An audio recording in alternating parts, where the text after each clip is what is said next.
24 September 1873 साली महात्मा फुले यांनी सत्यशोधक समाजाची स्थापना केली.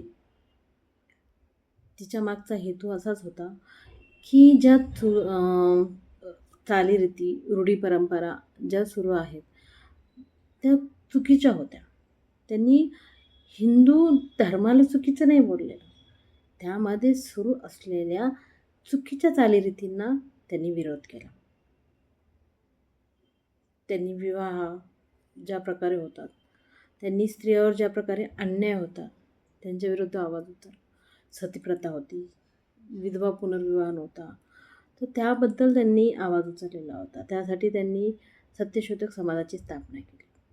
त्यामध्ये त्यांनी शूद्र आणि अतिशूद्राचा विचार केला आणि त्यांनी सुरुवातच घरापासून केली.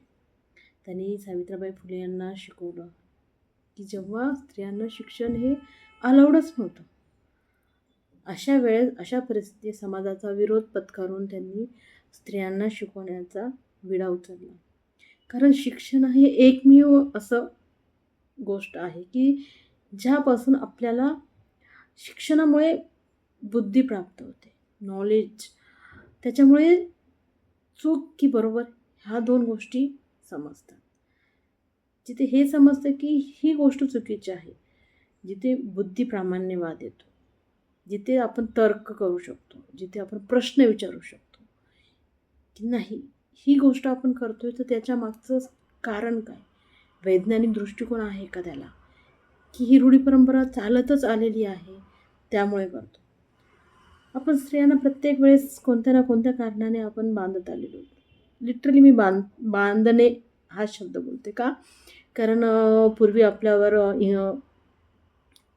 बाहेर देशावरून आक्रमण व्हायचे, तर त्यामुळे आपल्या स्त्रियांचं संरक्षण करायचं. त्यामुळे त्या संरक्षणाच्या नावाखाली आपण त्यांना प्रोटेक्ट करण्याच्या नावाखाली आपण त्यांना घरामध्ये ठेवलं. आपण त्यानंतर आपली स्त्री म्हणजे आपली अब्रू आहे, इज्जत आहे, आपल्या घराचं सोनं आहे म्हणून आपण त्यांचं संरक्षण केलं. ह्या सर्व गोष्टी आपण मान्य करतो, पण त्याच्या व्यतिरिक्त त्या स्त्रीला आपण कधीच तिचं स्वातंत्र्य दिलं नाही आहे किंवा कधीच आपण तिच्या इच्छेप्रमाणे तिला जगू दिलेलं नाही आहे. आपण आपल्या गोष्टी आपल्या सोयीनुसार आपण त्यांच्यावर लादत आलेलो आहोत. आज भले आपण स्त्रियांना स्वावलंबी करण्याच्यासाठी आपण त्यांना शिक्षण देतो आहोत, त्यांना आपण त्यांच्या पायावर उभे करत आहोत. आईच्या घरामध्ये, वडिलांच्या घरामध्ये आज वडील मुलीला स्वावलंबी करतात, त्यांना शिक्षण देतात, त्या आज नोकरी करतात. पण लग्नानंतर ती तेवढीच स्वावलंबी नसते.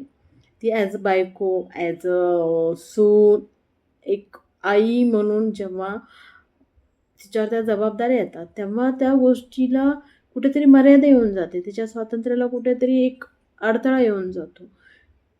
आपण त्या गोष्टी ती स्वतः ते ॲक्सेप्ट करते. तिला हे नाही समजत की मी याच्यामध्ये दाबल्या जाते नॉट इन द सेन्स की आपण त्याला चुकीचं आपण बोलू शकतो, परंतु ती तिचं स्वातंत्र्य, तिची इच्छा, तिची कोणतीच गोष्ट ती पूर्ण करू शकत नाही, कोणतीच नाही.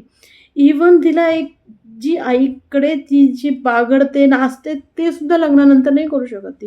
का? कारण नाही, तू आता बायको आहेस, नाही तू आता सून आहेस, तू आई आहे, तुला हे नाही शोभत आहे. ह्या सर्व गोष्टीमध्ये ती तिचं निरागसपणा, ती तिचं स्वातंत्र्य, तिच्या इच्छा, इवन तिची आवडीची एखादी भाजीसुद्धा ती नाही करत. का? नाही माझ्या घरच्यांना नाही आवडत, नाही ही भाजी माझ्या मिस्टरांना नाही आवडत. ह्या सर्व गोष्टी आहेत की ज्या इनडायरेक्टली तिला कुठे ना कुठेतरी बांधतात.